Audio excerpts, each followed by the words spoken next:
Hello and welcome to another episode of The Novel Brain with Dr. E. Today I'm going to be talking about your behavior and habits, particularly during the quarantine. So stay tuned.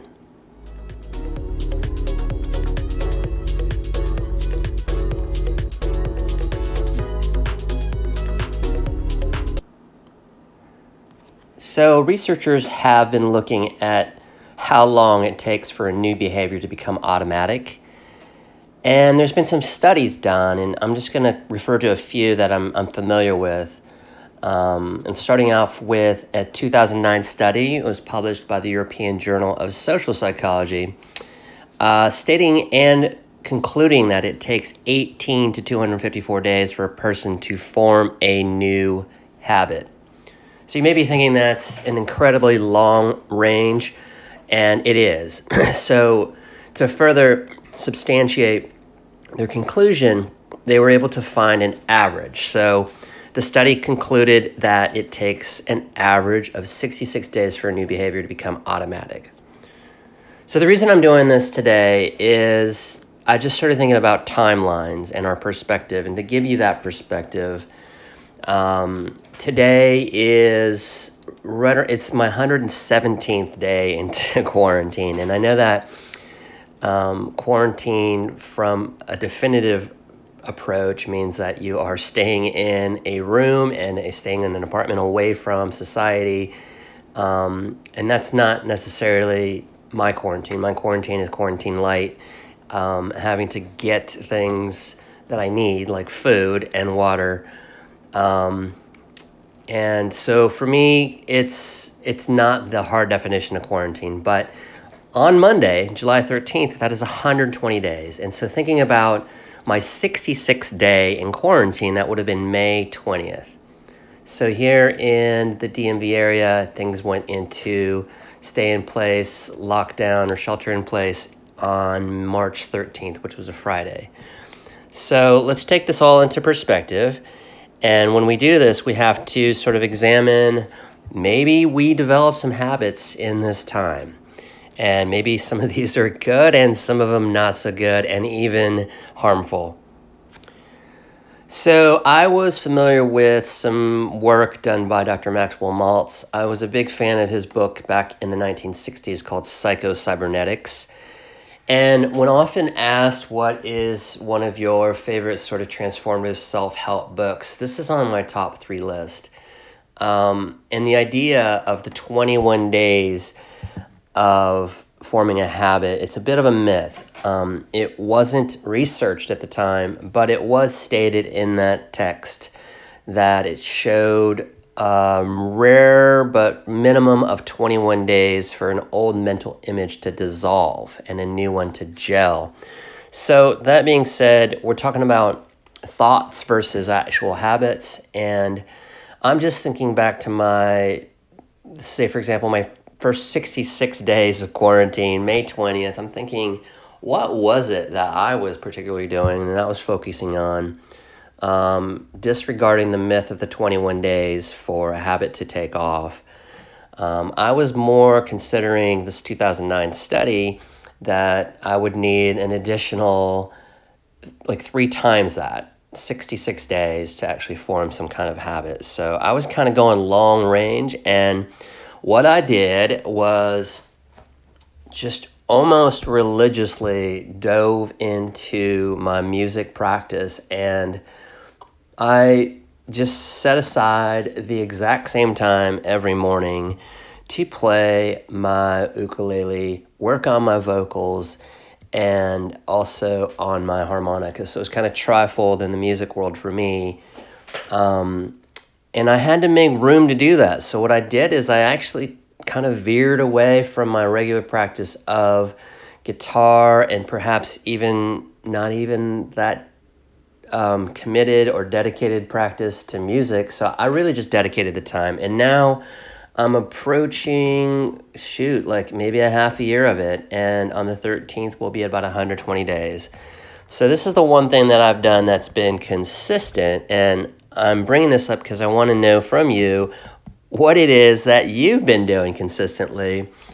And ultimately, if you look at your habitual practices, you might be thinking, maybe I'm not doing anything at all. Maybe I have actually kind of de-escalated, or maybe I am habitually snacking, which, by the way, I'm also doing. So, with every good habit that you're forming, I believe that there's really room for these bad habits, and you're not a saint. You're not going to be able to do all these things that you're trying to do in the face of a pandemic. So let's just put that into perspective. I'm going to talk a little bit about the psychology of forming a habit, also based on a 2012 study that was published back in the British Journal of General Practice. And in that, the researchers found that habits are actions that are triggered automatically in response to contextual cues that have been associated with their performance. So, for example, when you get into your car, you automatically put on your seatbelt. So you don't have to think about it while you're doing it. Your brain just likes these kind of habitual things because they're efficient. So when you automate certain common actions, you basically free up mental resources for other tasks. So like the seatbelt reference, in my opinion, it just kind of puts this little switch in your head that you've completed these automatic triggered responses, and the context is that you can move on in your car without having to think about your safety, for example, as much. And of course you're going to be thinking about your safety, and you need to be vigilant while you're in a moving vehicle, but the truth is now you have freed up those mental resources, and you're not constantly thinking about, am I going to die, or is my car going to get hit and I'm going to die. So that's one way to look at it. Another thing to think about is why it can be very difficult to break a habit. And I keep thinking even people are habits. So the National Institutes of Health, NIH, here in DC, talks about these pleasure-based habits are particularly difficult to break. And I absolutely agree, because enjoyable behaviors are prompts in your brain that absolutely release dopamine. And that is, after all, what we live for. These just dopamine moments where we're getting this charge and this resulting just awesome feeling. Dopamine, being the reward system in your brain, just strengthens these habits and creates the craving to basically do it again. So like a runner's high, you might even think, why are these neighbors of mine out running 3 times a day? Well, they have found this dopamine charge to reinforce their need in many ways to just get that craving over and over again. So whatever it is that gives you that dopamine, you are very likely just going to continue. And this is why it's difficult to break habits. I get dopamine from playing music. I also get dopamine from things that put me in flow. So I've talked about flow, which is like an optimal performance zone, where you just kind of forget about everything else in your world.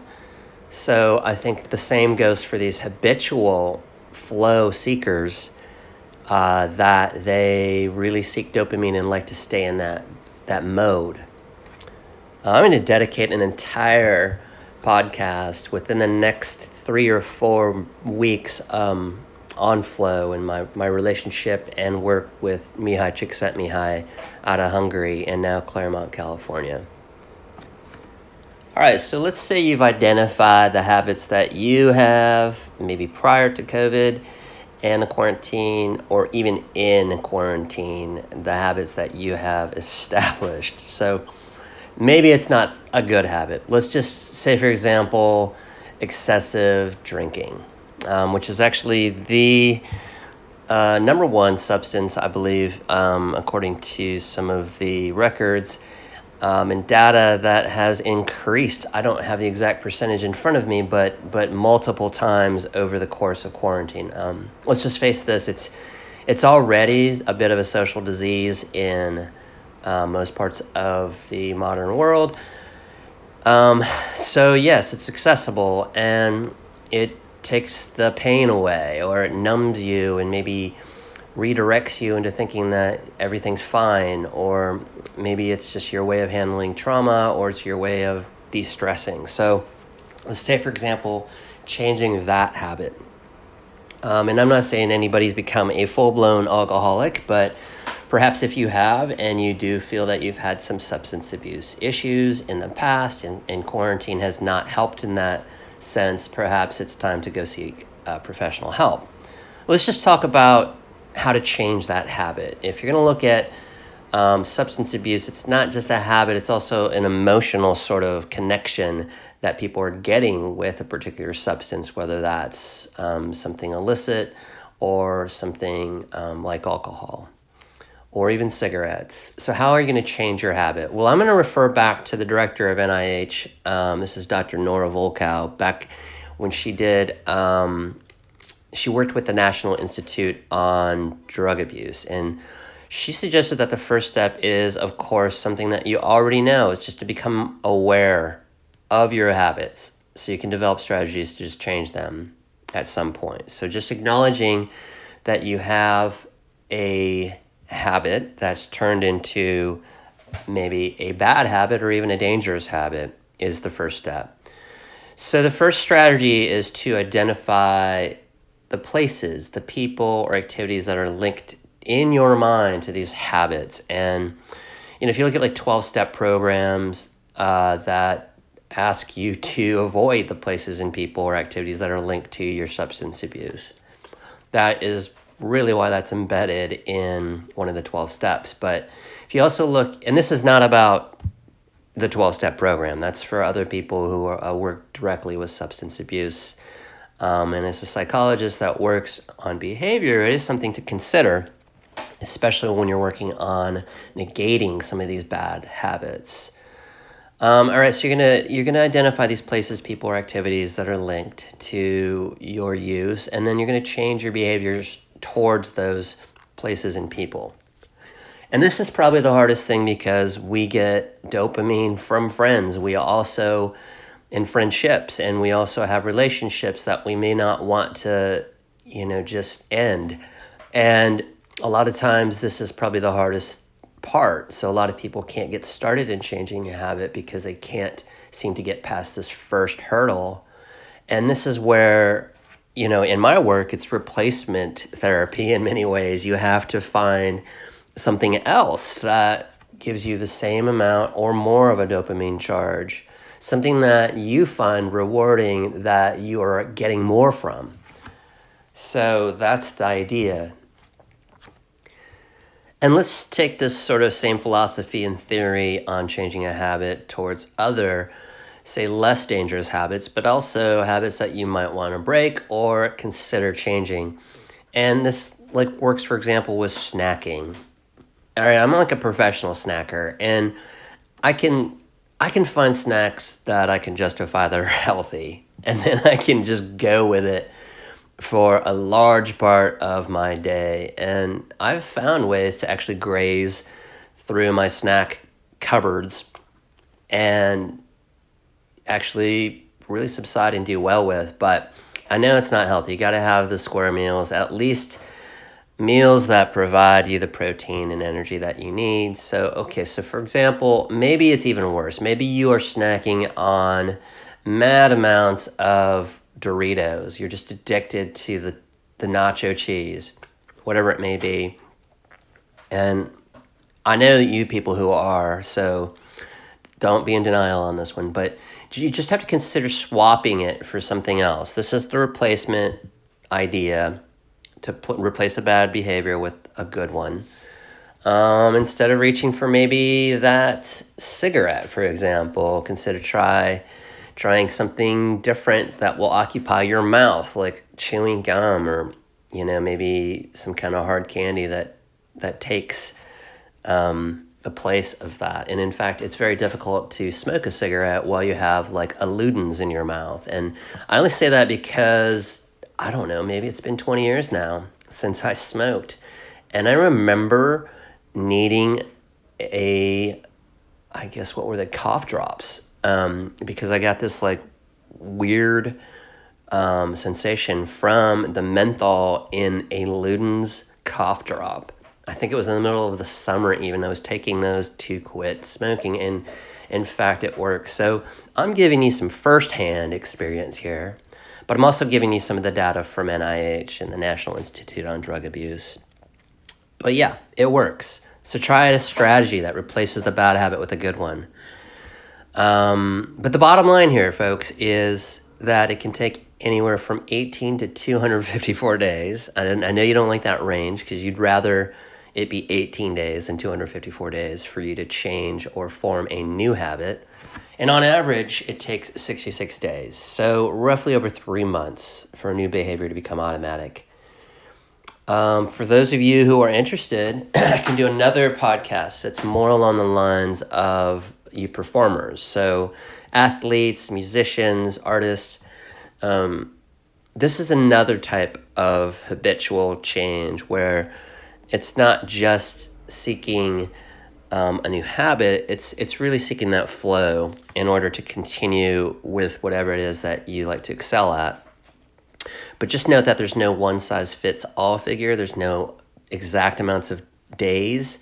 Know that the 21-day to a habit programs that you might be seeing online are essentially a myth that was, again, from Dr. Maxwell Maltz, who I admire his work, but it was more just a statement rather than research. And it was not substantiated in the research, but it was really just put forward about your thoughts and how you can change an old mental image, dissolving it to then form a new image. And this is really essentially opening up your brain for new sort of ideas and new approaches to problem solving. So that's just leading me to the final thought that I have here. There's just no right or wrong timeline. There's only the timeline that matters and works best for you. So you just really have to know yourself. And I've gone this way before with a lot of podcasts. And unintentionally, I end up at the very end saying it's all about you work. It's all about the self. It's what you feel works best for you. So really, ultimately, with habitual work and patterns, you have to identify what it is that you want to change and really identify the amount of time that you want to do that in. And so even these ranges, the 18 to 254 days, I do think the minimum would be 18 days, but some people can change habits very quickly. And I think that that's kind of a cognitive reset. It's almost like you're paying attention to your thoughts. You're trusting yourself and you're acknowledging quicker, and you are replacing with satisfaction and dopamine results faster. So maybe you're one of those people that are on that end of the continuum. And then maybe it's also some of you people who are taking 254 days. I can't imagine that's just the longest time to say quit smoking or quit drinking. I mean, that's substance, but like say, for example, quit snacking. If it took you 254 days, then perhaps your approach was wrong in the first 18 days. So I think the people who take 254 days take long periods of time and go back into some kind of resurgence of use, like over potato chip use. So I think this range is really up to you. Your timeline is up to you. You set reasonable goals, but listen to yourself and trust yourself with your change.